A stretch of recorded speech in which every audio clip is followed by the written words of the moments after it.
Et voilà comment c'est passé. Et la création de Piguet Gastronomie en 2018 par la Cancoyote, ça nous tenait à cœur de faire reproduire un peu le produit qu'on avait fait dans notre entreprise. Et aujourd'hui, on s'est lancé dans le sel maintenant depuis la deuxième année, mais j'en reparlerai après. Voilà en quelques mots la présentation de Fabrice Piguet, de Piguet Gastronomie et de la famille Piguet, parce que c'est important. J'ai parlé que j'étais franc-comtois, mais pas de naissance, mais de cœur véritablement.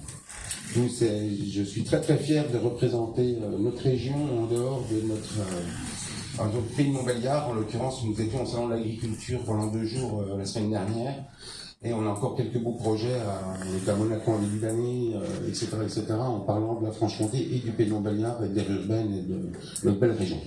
J'ai tout dit, je vous dis à bientôt, je vous remercie d'avoir été aussi à l'écoute. À bientôt, merci Pascal. Au revoir. Merci. Allez, à tout de suite. Alors, je ne suis pas très à l'aise avec le micro, je ne sais pas si tout le monde m'entend, si je n'utilise pas. Oui, non, ça va? Ouais, ça va? Levez la main si ça ne va pas. Donc Frédéric Pétrequin, je suis originaire du pays de Montbéliard historique, mais pas administratif aujourd'hui, puisque je viens de Bussongeau, qui est juste à la limite du pays de Montbéliard administratif, mais qui en faisait partie avec le château et sa tour. Et vous savez, c'est ce village qu'on voyait souvent aux informations qui était dans l'eau et ravitaillé quand il y avait des inondations par les pompiers qui amenaient du pain. Voilà. C'est ça. Et mon papa a été maire de Bussongeau pendant plusieurs années. C'est ça. Voilà. Et depuis plus de 10 ans maintenant, je me suis expatrié dans le Jura, à Salins-les-Bains, où je travaille donc au musée du sel à Grande Saline, où je suis guide conférencier depuis 10 ans, et chargé des collections également du musée. Et puis je reviens quand même de temps en temps sur Montbéliard, c'est pas une première ce soir, mais je travaille aussi pour le service patrimoine de l'agglomération en tant que guide conférencier, donc je connais aussi le patrimoine de Montbéliard, mais aujourd'hui je suis venu à Montbéliard parler du Jura, ça change un peu les choses. Alors je laisserai bien sûr Fabrice parler du sel de Salins aujourd'hui, et puis moi je vais plutôt vous présenter l'histoire du sel, alors pas forcément que de Salins en Franche-Comté. C'est vrai que quand on parle de saline en Franche-Comté aujourd'hui, si on n'avait pas annoncé Salins-les-Bains, je pense que la moitié d'entre vous auraient pensé qu'on avait parlé d'Arquessenan. Quand on parle de sel et de saline en Franche-Comté, on part tout de suite à Arquessenan, alors que finalement, c'est peut-être la saline qui a le moins fonctionné en Franche-Comté dans toute l'histoire, mais qui a effectivement gagné une notoriété par son histoire architecturale, plus que par son histoire industrielle. Donc je vous parlerai bien sûr d'un peu d'Arquessenan, mais je parlerai essentiellement des autres salines. On va en avoir plus d'une vingtaine en Franche-Comté, donc c'est pas quelque chose d'anecdotique, et qui a eu un impact très important sur le développement et l'enrichissement de la région, avec des enjeux politiques, économiques. C'est un peu d'actualité, mais quand on parle de sel pendant toute la période moderne et jusqu'au 19e, c'est comme si aujourd'hui on abordait les problèmes du pétrole, avec les problèmes de taxation, de contrebande, de guerre à cause de ce produit. On a exactement les mêmes enjeux, donc c'est un parallèle qui peut se faire assez facilement et qui permet de bien se rendre compte de l'importance que ce produit pouvait avoir pour la région, et un produit présent naturellement, donc voilà, une ressource naturelle qui explique aussi toute une tradition culinaire en Franche-Comté. On a parlé de la Cancoyote, mais il y a aussi le comté, le morbier, tous ces fromages qu'on a pu les faire ici, c'est qu'on avait la matière première pour, et les salaisons. Qui dès l'Antiquité, les salaisons séquanes, donc de chez nous, avaient déjà beaucoup de succès sur les marchés romains. Si on avait la possibilité de produire ces salaisons en Franche-Comté pendant la période gauloise, c'est qu'on avait bien cette matière première qui était déjà exploitée à ce moment-là sur le territoire. Et conservation de légumes. Et conservation, bien sûr. Ouais. Dans les saumures. En saumure, dans le sel, saloir, la conservation. Dans la choucroute. Et la choucroute, oui. Mais là, c'est plus chez nous. Et le choura. Le choura, oui, voilà. C'est pour les Toi, les crocs, La choucroute de rat, comme on dit. choucroute de rat, oui. On va peut-être commencer par le début. Pourquoi le sel en Franche-Comté, très rapidement, mais c'est vrai que c'est la base et ça paraît pas évident toujours pour tout le monde. Mais il faut remonter il y a 210 millions d'années, ère secondaire, où notre région était recouverte par un bras de mer, de jolies lagunes peu profondes, très chaudes. Imaginez les Bahamas ou les Seychelles aujourd'hui, ça fait rêver. Eh bien, c'était notre région il y a 210 millions d'années. Alors évidemment, 210 millions d'années, c'est avant la dérive des continents, donc ce qui correspond à la Franche-Comté actuelle se trouvait à ce qui est aujourd'hui, ce qui correspond aujourd'hui au sud du Maroc. Donc forcément, le climat était différent. Et c'est ce qui a favorisé l'évaporation de la mer, nous laissant en souvenir cette ressource géologique, le sel. Alors c'est une couche de sel d'environ 40 mètres d'épaisseur, on part sur une moyenne de 40 mètres d'épaisseur, qui s'étend du nord de l'Inde jusqu'au Luxembourg, donc Franche-Comté, Alsace, Lorraine, une partie de la Bourgogne, de la Suisse, de l'Allemagne. Donc toutes ces régions sont concernées et on va retrouver une production de sel dans toutes ces régions. Production qui historiquement a toujours été plus importante que la production de sel de marais salants. Les marais salants, c'était le sel pour ceux qui habitent au bord de la mer. Les autres ne connaissaient pas ce sel. Et pendant très longtemps, et c'est un phénomène de mode qu'on peut voir encore aujourd'hui, le sel de Franche-Comté avait une meilleure réputation que les autres sels parce qu'il était blanc naturellement, contrairement au sel de mer qui naturellement va plutôt être gris. Et du sel blanc, c'est la pureté, donc c'est le meilleur. Alors qu'aujourd'hui, le marketing commence à nous laisser penser que le sel gris finalement est peut-être meilleur. Mais historiquement, voilà, c'est ça aussi qui fait l'importance de la région, c'est qu'on produisait un sel de bonne qualité par rapport à celui de la mer. Les premières salines en Franche-Comté se développent, les premières productions de sel, elles se développent dès le néolithique. Les populations commencent à se sédentariser et les endroits où on trouve des sources salées vont être un point d'intérêt pour les populations. Donc c'est le bassin de Salins-les-Pins, de Lons-le-Saunier, et puis également autour de Besançon avec Miserey-Saline, Châtillon-Duc, etc. Alors l'histoire politique fait que très rapidement l'État va comprendre que le sel c'est un produit intéressant du fait qu'il soit indispensable. Donc on va décider de mettre un monopole sur le sel. Donc toutes les productions, où qu'elles soient, étaient dirigées par l'État. L'histoire de la Franche-Comté, alors le pays de Montbéliard c'est toujours un peu à part, j'en parlerai parce qu'il y avait aussi une saline dans le pays de Montbéliard exploitée par les Wurtemberg, mais pour le reste de la région c'était les ducs de Bourgogne qui étaient propriétaires des terres et ce sont eux qui vont prendre la décision de mettre l'accent sur Salins-les-Bains parce que pour ceux qui sont déjà venus à Salins, vous avez pu voir que c'est une ville qui est encaissée au fond d'une vallée, donc qui est protégeable très facilement et donc on va favoriser l'exploitation de salins au détriment des autres salines. Ça permet d'avoir un seul site de production, donc plus facile à contrôler, de permettre aussi de ne pas produire trop. On garde la main et en contrôlant la quantité produite, ça permet de faire que le produit reste plus cher aussi. Et donc Salins-les-Bains va devenir la saline historique de Bourgogne-Franche-Comté, on va utiliser les termes actuels, par décision politique au début. Et aussi parce que naturellement, la situation géographique de Salins qui est encaissée fait l'effet un peu d'un entonnoir, c'est-à-dire que les eaux de pluie se retrouvent au fond de cette cuvette et ce sont ces eaux de pluie qui se chargent naturellement en sel et qui vont remonter sous forme de sources naturelles très salées. Et par rapport à d'autres sites qui vont se développer beaucoup plus tard, on avait des sources naturelles beaucoup plus salées que d'autres secteurs pour une période très ancienne. Alors quand je dis très salé, au Moyen-Âge, c'est 40 grammes de sel par litre. Alors ça ne vous dit peut-être pas grand-chose, 40 grammes par litre. Si vous avez vu la tasse dans la Méditerranée, ça va vous faire rendre compte de la chose. La Méditerranée, c'est 38 grammes en moyenne par litre. Donc vous voyez que d'avoir cette ressource dans le Jura, c'est un cadeau, et c'est comme ça qu'on l'a pris, à l'origine, c'est pas la mer qui était là il y a 210 millions d'années, mais bien Dieu qui nous fait un cadeau en nous offrant cette richesse.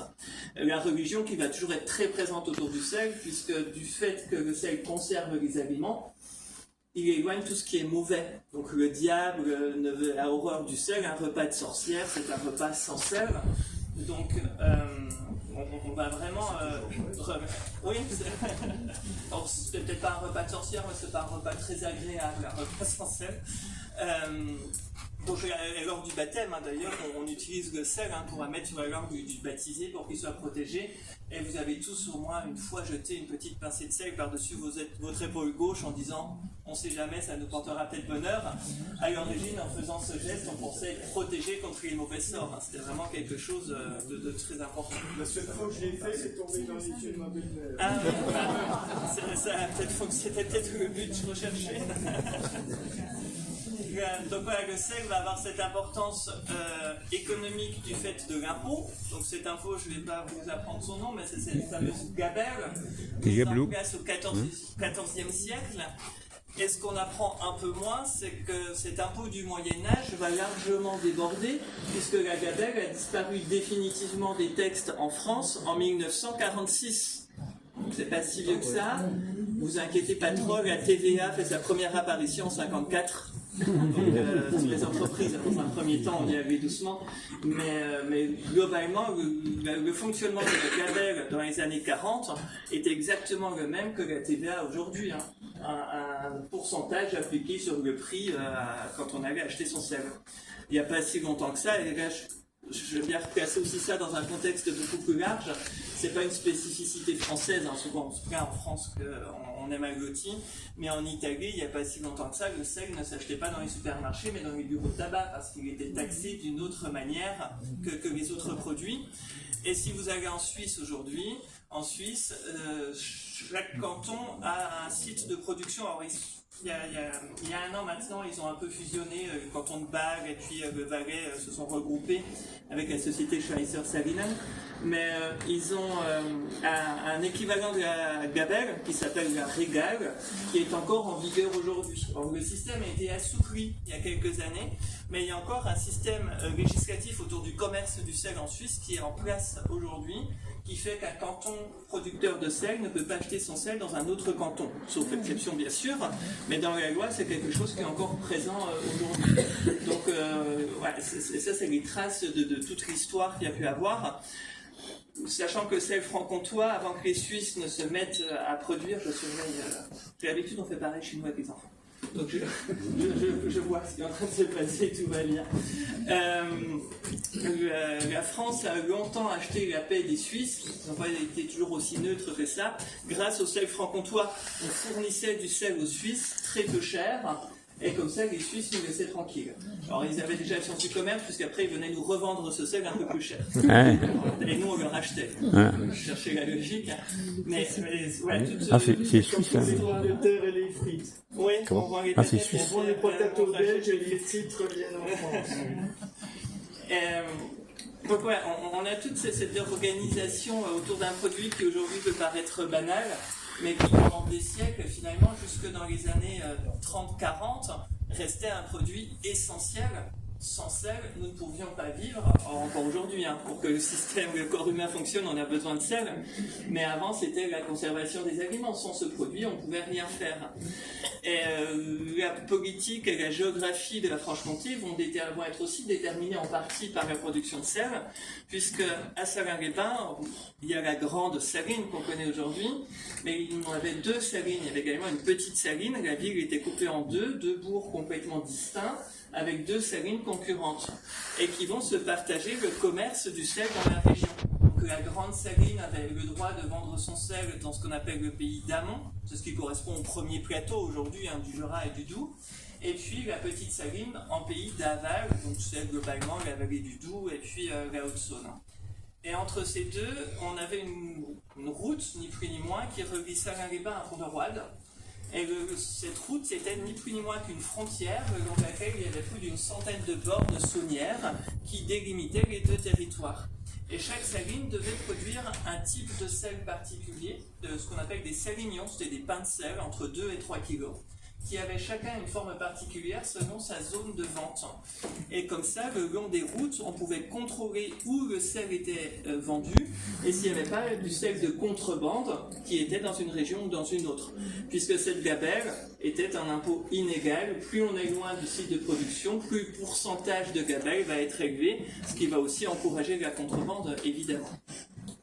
Et à partir je fais vite sur la partie historique, après je laisserai M. Piguet reprendre un petit peu, revenir de nos jours, et puis on parlera peut-être un peu, et je reviendrai après ou une autre fois.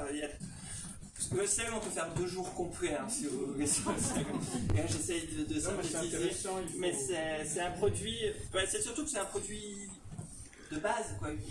On en a tous dans notre placard aujourd'hui, j'espère, parce que si vous n'avez pas de sel chez vous, c'est le bûcher qui vous attend.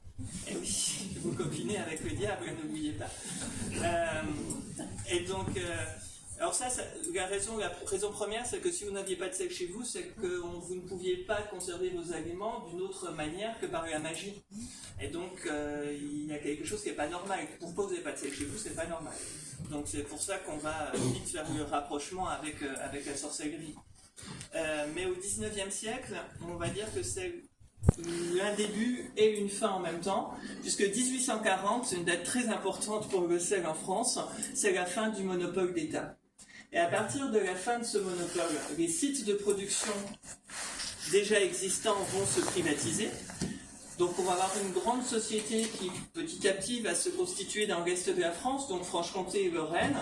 C'est l'ancienne compagnie des salines nationales de l'Est, qui va devenir une marque que vous connaissez peut-être encore aujourd'hui, c'est le sel Cerebos.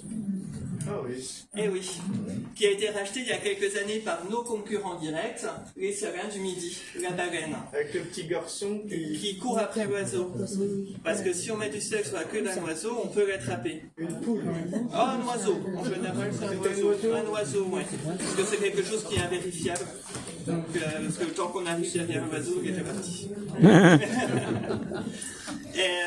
Et donc la baleine a racheté cette société, aujourd'hui tout ça faisant partie d'un grand groupe agroalimentaire, mais Cerebos, la baleine c'est la même chose. Et donc ces sites vont se privatiser. Au 19e, développement des transports, le chemin de fer, le sel de mer va pouvoir commencer à se répandre un peu partout sur le territoire, et il va y avoir une mise en concurrence. Nous, pour l'évaporation, vous le voyez, Fabrice n'est pas venu avec son soleil et son vent franc-comtois pour évaporer l'eau. En Franche-Comté, on a ce problème climatique par rapport au bord de mer où l'évaporation ne peut pas se faire par le soleil et par le vent. Déjà, on manque de place. Alors, c'est pas une question de jour, de pluie, mais quand il pleut chez nous, il pleut. C'est pas le petit crachin breton. Et donc, ça ferait un apport d'eau douce beaucoup trop important dans nos sources. Et donc, on a évaporé l'eau par le feu, dans un premier temps, d'où le terme de sel inigène. Ignis en latin, le feu, donc le sel généré par le feu. C'est un terme qu'on utilise encore aujourd'hui en Suisse. 90% de leur sel est du sel inigène. Donc, nous, on a besoin d'un combustible pour l'évaporation, ce qui fait que le coût de production ne peut pas baisser indéfiniment, et à un moment, on ne peut pas faire moins cher que gratuit, le soleil et le vent. Et donc, ce sel de mer va prendre le dessus sur le nôtre, on va dire que la baleine va manger le lion, puisque notre sel était commercialisé sous la marque du sel au lion, que vous avez peut-être connu, j'en ai encore un sac chez mes parents. Ce sel, dans les dernières années, il était essentiellement vendu pour les agriculteurs qui mettaient ça dans le foin, pour absorber l'humidité, éviter la fermentation et puis faire un complément alimentaire pour le bétail. C'était un sel rouge, peut-être déjà vu ce sel rouge qu'on appelle sel dénaturé. Alors pourquoi il était dénaturé en rouge? Parce qu'il n'était pas taxé pour les agriculteurs. Et de teinter en rouge, ça permettait de contrôler son utilisation. J'ai parlé de la comparaison avec le pétrole tout à l'heure. Ça empêchait de brûler le foin. Exactement le même principe aujourd'hui. Parce que ça faisait de l'humidité. Et donc, cette concurrence, sel de mer, sel de terre, il y a aussi ça qui va, c'est le début du marketing. Comme il y a concurrence, on va essayer de promouvoir son produit, essayer de dire qu'une autre est meilleure. Et le sel de mer va avoir cette image de sel plus naturel. Ça vient de la mer, des grands espaces, évaporation par le soleil. Alors que nous, il y avait ce terme de sel de terre. Et d'ailleurs, Cerebos, sur ces boîtes, maintenant, vous verrez, c'est plus marqué sel de terre. C'est marqué sel de mer ancienne. Ah oui, ça vient de la mer, en plus c'est ancien. Il manque juste de terroir, et puis je pense qu'on a regroupé tout ce qu'il faut. Mais voilà, ce sel de terre va avoir une mauvaise image aussi. Et puis le sel donc, de mer va prendre de plus en plus le dessus. Alors le comble veut que la baleine, vous avez tous déjà vu le dessin, la petite baleine là. Le dessinateur qui a créé ce logo, c'est celui qui a créé le logo de la vache qui rit. produit franc-comtois, et il est parti nous trahir en faisant le logo de la baleine au bord de la Méditerranée. Donc ce sel de mer va prendre le dessus. Donc les salines de l'Est vont chercher comment répliquer, et ils vont abandonner petit à petit le sel alimentaire, parce que c'est un produit qui coûtera de moins en moins cher, donc qui rapportera de moins en moins, et vont se tourner vers l'industrie chimique. Et c'est là que les grandes salines vont évoluer vers la production de produits chimiques. C'est par exemple Gounan, en Haute-Saône, qui a développé son entreprise de produits chimiques de Gounan. C'est également tout le secteur de Poligny, avec l'entreprise Solvay, qui se trouve à Tavaux, encore en exploitation aujourd'hui. Et il va y avoir des débuts de production autour de Besançon. Mais la société gérant Franche-Comté et Lorraine va petit à petit abandonner la Franche-Comté au profit de la Lorraine. Et là, c'est juste une question géographique. On est sur des axes de passage beaucoup plus importants. On est plus centré sur l'Europe. Et donc, la Franche-Comté va être mise de côté. On ne va plus moderniser. Et toutes les salines vont fermer dans les années 60. Salins, c'est 1962. Montmoreau, à côté de Lons-le-Saunier, 1966. Et la dernière, c'était Miserès-Salines, à côté de Besançon, en 67. Ce qui est à noter, c'est que ces trois sources qui servaient à produire le sel sont toujours exploitées aujourd'hui, mais pour une toute autre activité. Et c'est le thermalisme, exactement. Les termes de Lons-le-Saunier, les termes de Salins-les-Bains, les termes de Besançon. Alors, Besançon sont beaucoup moins connus, mais vous avez peut-être déjà vu les anciennes affiches Besançon-les-Bains. Il y a encore une toute petite activité thermale qui se trouve dans le quartier de la Mouillère, largement subventionnée par la commune, puisqu'en ayant un établissement thermal, la commune a l'autorisation d'avoir un cahier. Et voilà, nos lois napoléoniennes qui sont encore là, et avec les taxes sur les jeux, ça permet d'apporter de l'argent à la commune. Donc aujourd'hui, ces sources salées, à part pour le thermalisme et l'industrie chimique, là je reviens juste à la Franche-Comté, à Tavaux, c'est quelque chose qui a complètement disparu dans les années 60. Et donc depuis quelques années maintenant, c'est ça, à peu près, Fabrice Dupé de Montbéliard est venu nous voir dans le Jura, et puis a eu cette idée de relancer ce produit qui, moi je le dis depuis bien avant, peut avoir un succès si ça se développe bien sûr à grande échelle, parce que si pendant très longtemps les marais salants nous ont fait croire que leur sel était meilleur que le nôtre, aujourd'hui nous on a un réel argument pour dire que le nôtre est meilleur que le leur, c'est qu'il n'y a pas de plastique dedans. Aujourd'hui, 70% des sels de mer contiennent des particules de plastique. Donc finalement, ce sel qui est resté chez nous depuis 210 millions d'années, a été préservé de la pollution, et aujourd'hui on a ce sel. Alors, quand on parle de sel pur,